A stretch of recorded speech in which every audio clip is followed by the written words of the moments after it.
నమస్తే, welcome to SB news. Chandur పట్టణంలో పలు అభివృద్ధి పనులకు శంకుస్థాపన.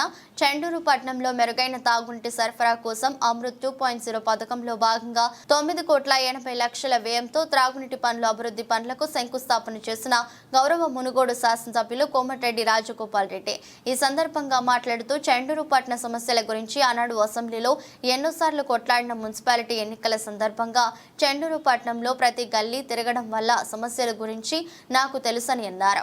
ప్రభుత్వం తరపున వీలైనంత వరకు సాయం చేసి పేద ప్రజలకు న్యాయం చేస్తా.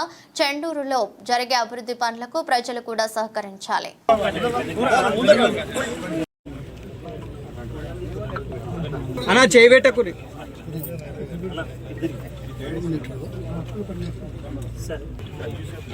సార్ ఓకే ఓపెన్ చేయండి సార్.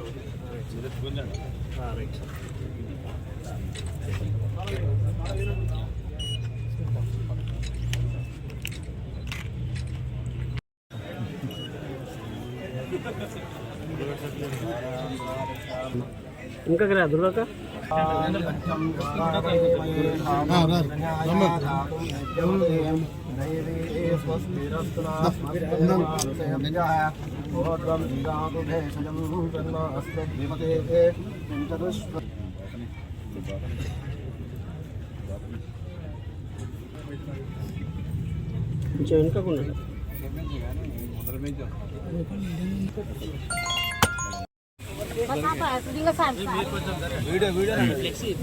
కొంచెం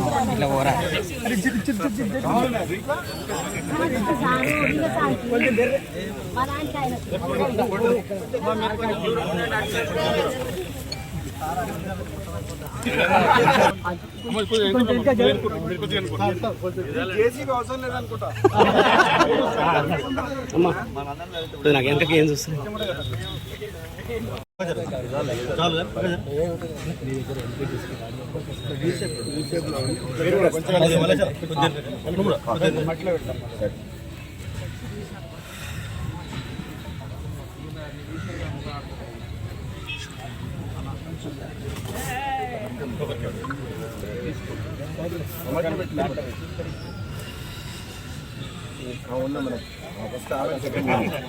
ప్రజాప్రతినిధి అంత కాకుండా ఆడపిల్ల కూడా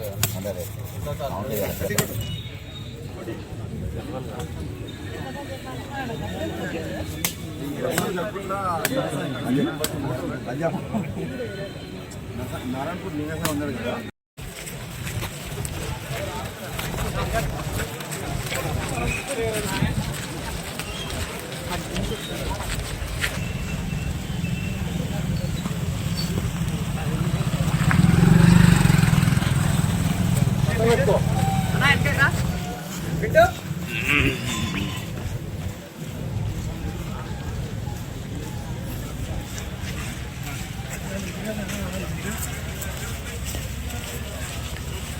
నేను 2018 నుంచి చెప్తున్నా మీకు,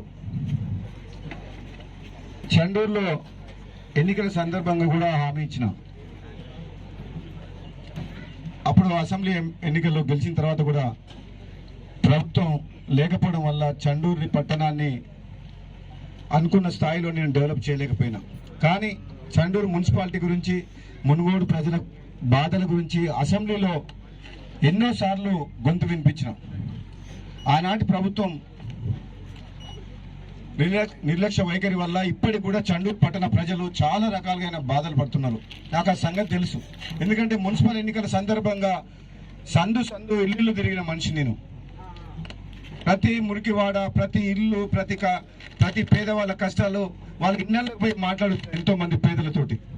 ముఖ్యంగా ఇక్కడ చేనేత కార్మికులు ఇప్పుడున్న పరిస్థితుల్లో అయితే చాలా రకాల కష్టాల్లో ఉన్నారు. వాళ్ళు మేజర్ కమ్యూనిటీ చేనేత కార్మికులు నమ్ముకున్న వాళ్ళ వృత్తి ఇప్పుడు వాళ్ళకు కడుపు నిండా అన్నం పెట్టలేకపోతుంది. భార్య పిల్లలు సాధించుకోలేని పరిస్థితిలో ఉన్నారు. నాకు తెలుసు. వాళ్ళతో పాటు మిగతా వాళ్ళు పేదవాళ్ళు, ఈ చెండూరు పట్టణంలో కంచర్ల వాళ్ళు కూడా వాళ్ళ వృత్తిలో వాళ్ళు న్యాయం జరగటం లేదు. వాళ్ళు ఎంత కష్టపడ్డా వాళ్ళకు వచ్చే సొమ్ము వాళ్ళ భార్య పిల్లల్ని పోషించుకునే పరిస్థితి ఉంది. నాకు మొత్తం వాళ్ళ బాధలు, కష్ట నష్టాలు మొత్తం దగ్గరికి వెళ్ళి చూసిన మనిషిని నేను. ఆనాడు చెప్పినా మళ్ళీ ఈనాడు చెప్తున్నా, మన మునుగోడు ప్రజల ఆశీస్సులతోటి సహకారంతో భగవంతుని ఆశీస్సులతోటి నేను మళ్ళీ ఎమ్మెల్యేగా గెలవడం కాంగ్రెస్ పార్టీ ప్రభుత్వం రావడం అనేది చాలా సంతోషకరమైన విషయం. 8 నెలల్లో పార్లమెంట్ ఎన్నికల కోడ్ వచ్చి కొద్దిగా మనం అభివృద్ధిలో లేట్ అయినా పర్వాలేదు, కానీ మళ్ళీ చండూరు పట్టణ ప్రజలకు మళ్ళీ మాటిస్తున్నా, ఆనాడు చెప్పిన మాట మళ్ళీ చెప్తున్నా. ఈరోజు మా ప్రభుత్వం ఉంది కాబట్టి చండూరు పట్టణాన్ని అద్దంలాగా చేసే బాధ్యత నాది. అదే సెంటర్లో ఆనాడు చెప్పినా మళ్ళీ ఈరోజు చెప్తున్న ఒక మంచి కార్యక్రమం కొబ్బరికాయ కొట్టుకొని మనం ఈరోజు ప్రారంభోత్సవం చేసినాం. నేను రాజకీయాలకు వచ్చింది, ఉన్నది, పోరాటం చేసింది, గెలిచింది ఇది కేవలం ప్రజల కోసం.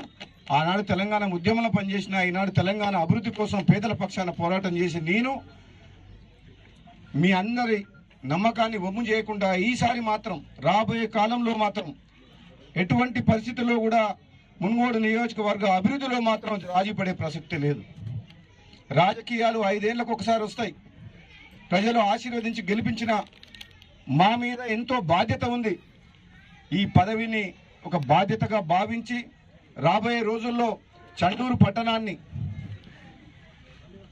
మనందరికి కావాల్సింది మంచినీళ్ళు. ఒక పూట అన్నం తినకుండా ఉండగలుగుతాం, కానీ మంచినీళ్ళు లేకపోతే, ఎందుకంటే 90% హెల్త్ ఇష్యూస్ మనకు అనారోగ్య సమస్యలు వచ్చేది మంచినీళ్ళతోటి, కలుషితమైన వాటర్ ఉండడం వల్ల. నెంబర్ 1 ప్రయారిటీ మంచినీళ్ళు.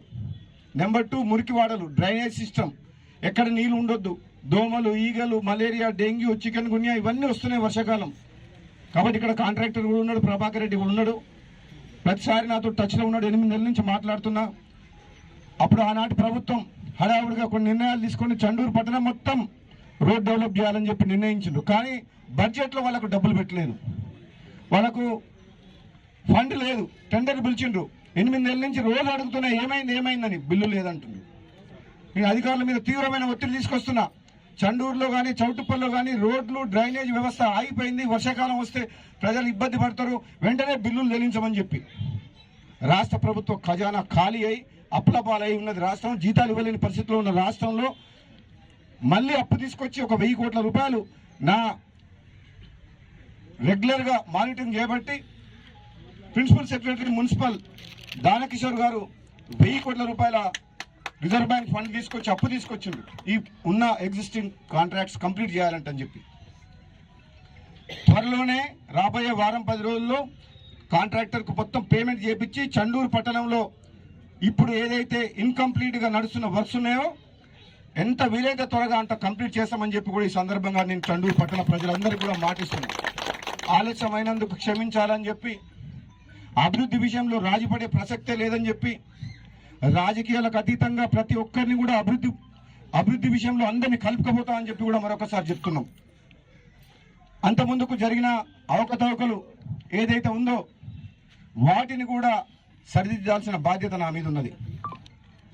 రోడ్లని, ప్రభుత్వ భూములని ఆక్రమించుకొని అధికారాన్ని అడ్డం పెట్టుకొని ఎవరైతే అంతకుముందుకు ఏదైతే చేసిండ్రో అవన్నీ తప్పకుండా చట్టరీత్యా చర్యలు తీసుకొని ప్రభుత్వ ఆస్తులను కాపాడాల్సిన బాధ్యత కూడా నా మీద ఉన్నది. కాబట్టి సోదరులందరికీ కూడా, ప్రజాప్రతినిధులకు రాబోయే రోజుల్లో సేవే లక్ష్యంగా, అభివృద్ధి లక్ష్యంగా మనందరం కూడా కలిసికట్టుగా ముందుకు పోదామని చెప్పి తెలియజేస్తూ, ఈనాడు ఈ కార్యక్రమం ఓవరేజ్ ట్యాంక్స్ ఏదైతే నిర్మాణం 10 కోట్ల రూపాయలు 2 ఓహెచ్ఎస్ఆర్ ట్యాంక్స్ కట్టుండ్రో, అమృత్లో భాగంగా దాదాపు 5 లక్షల లీటర్లు ఒక ట్యాంకు, ఇంకో 5 లక్షలు, 2 అంటే దాదాపు 10 లక్షల లీటర్లు. అంతకుముందుకు ఎంత కెపాసిటీ ఉంది? ఆల్రెడీ 11 lakhs ఉందా? అదే పాత 40, 50, 60, 70 అన్ని కలిపి ఎంత 11 లక్షల లీటర్లు. సో ఇప్పుడు 11 లక్షలకు అదనంగా మనకి ఇప్పుడు 10 లక్షల లీటర్లు వస్తుంది.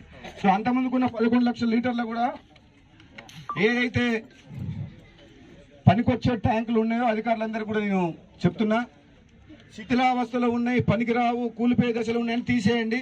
ఏదైతే పనికొస్తాయన్నట్టు ఉంచండి. దీనికి ఎందుకంటే mission Bhagiratha water, bore water సపరేట్గా ఎక్కించి ప్రతి ఇంటికి కూడా అవసరమైన నీళ్లు, ఇప్పుడు చాలా నీళ్ళు వస్తున్నాయి. మిషన్ భగీరథ సరిపోతున్నాయి, ఇండ్ల సరిపోతలేవు. కాబట్టి సఫిషియెంట్ గా 24 hours బోర్ వాటర్ రావాలి. ప్రతి ఇంట్లో కూడా ఎప్పుడు నల్ల ఇప్పినా బోర్ వాటర్ రావాలి. మిషన్ భగీరథ వాటర్ రోజుకు 2 గంటలు వచ్చినా గంట వచ్చినా సరిపోతాయి, మనం అవసరం ఉన్నంత పట్టుకుంటాం. కానీ బోర్ వాటర్ మాత్రం ట్యాంకులకు ఎక్కించి మొత్తం ప్రతి ఇంటికి పైప్ లైన్ ద్వారా ఇంటికి వేయాలి.